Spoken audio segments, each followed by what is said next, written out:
Hey, how's it going? Just going to show you how to do an oil change on a 2021 GMC Yukon. This is the XL AT4 package, but I imagine all the 5.3 liters are the same to do an oil change with. It's really simple, but I know that videos like this are often pretty helpful when you're doing it for the first time. So hope this helps. First thing I'm going to do is undo the hood latch inside the car. Next thing, come over here to the front, and there's a little slide latch underneath. It's easy to access it from right above the GMC logo, and you can kind of see it moving right there. Up goes the hood. Here you're going to see you got your oil cap right there, oil fill, and yeah, that's step one. All right, so next I got a 15 mil socket right here, and get under the car, driver's side, by the front wheel, and right here, see your drain plug and your oil filter. So you're gonna pop the drain plug off, drain out your oil, pop the oil filter off, and we'll go from there. All right, while the oil's draining out, I like to give the oil plug a little clean off and always check the seal on the underside. It's a factory placed seal. So I think if that's going bad, you're just gonna have to get another oil plug from GMC or your local auto parts store. And top tip, always make sure you got a rag with you so you can clean stuff off. All right, so the filter's kind of in a weird spot and it should be hand tight, but always comes in handy to have an oil filter wrench with you and a shop dog. Hey, shop dog. So gonna get under there and pull this old guy out.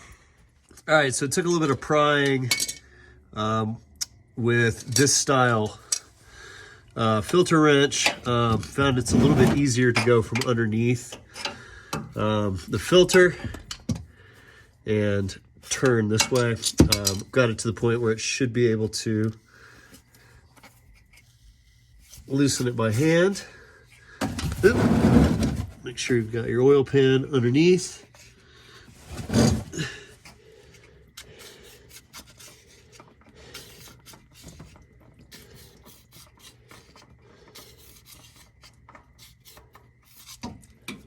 And drop it out. So new oil filter here. I always use Cannons in my Volkswagen.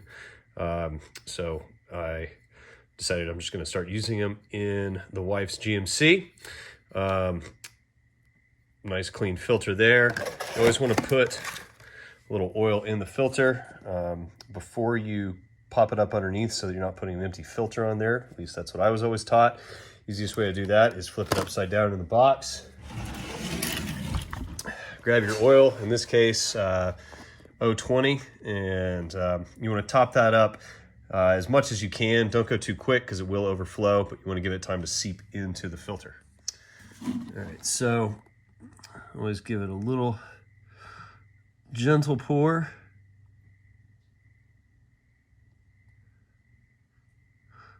And you can see it come up to the top and then bubble back down. Usually you can get about a half quart in here. You can always tell on the side of the jug how much you're dropping in.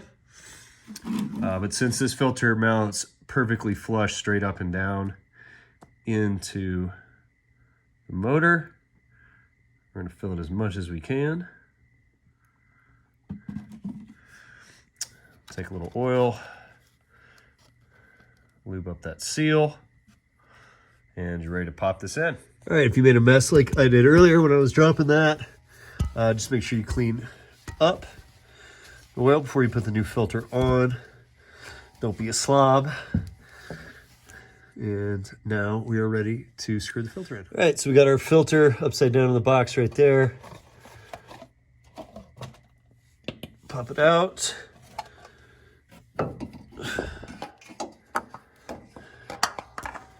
Back into place. Screw it in, and you should be able to hand tighten this back into place.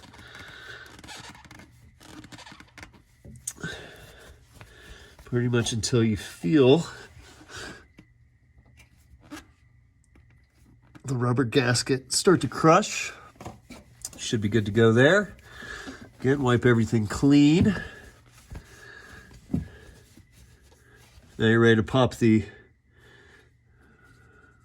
drain plug back into place, and we'll fill it up. All right, so hand tighten the drain plug back into place. Throw the 15 mil on it. Get it nice and snug, not too tight. You don't want to break your oil pan. And now we're ready to fill it. All right, so we're using Valvoline 020. Just as a reminder, it says so on the cap.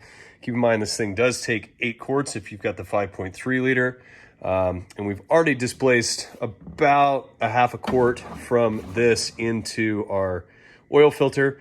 So just keep that in mind as you're adding things up.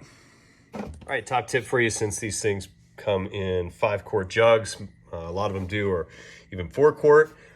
Easiest way to make sure you're not over pouring is once you've emptied one, you can count 1, 2, 3 quarts up and use your full one to top off 3 more quarts so that you're only pouring 8. All right, so we got the remaining 3 quarts right here. Drop that in.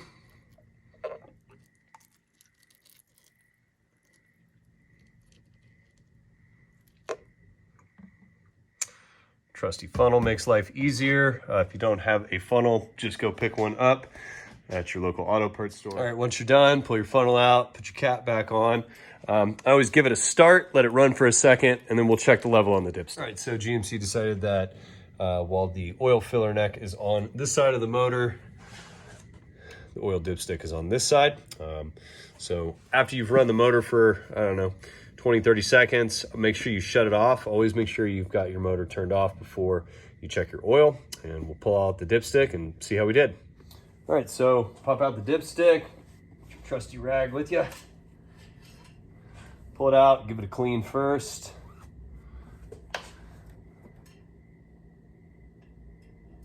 Pop it back in for the test.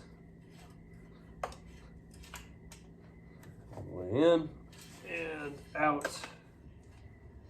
Pull it out and read it, and we are pretty much right dead center on the checkered part of the dipstick. It's a little hard to see right there, but you can see that we've actually gotten to just above the halfway point, which is right where you want to be.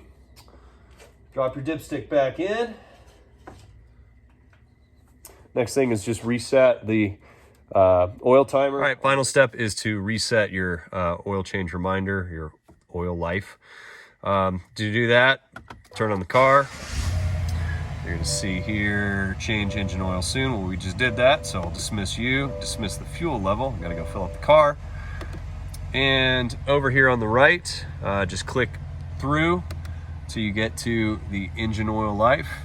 And you just push and hold down the toggle button until it resets.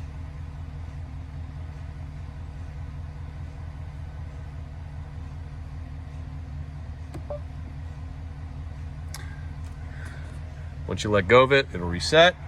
You're all good, 100%. Happy wife, happy life. Oil change is done. That wasn't so hard, was it?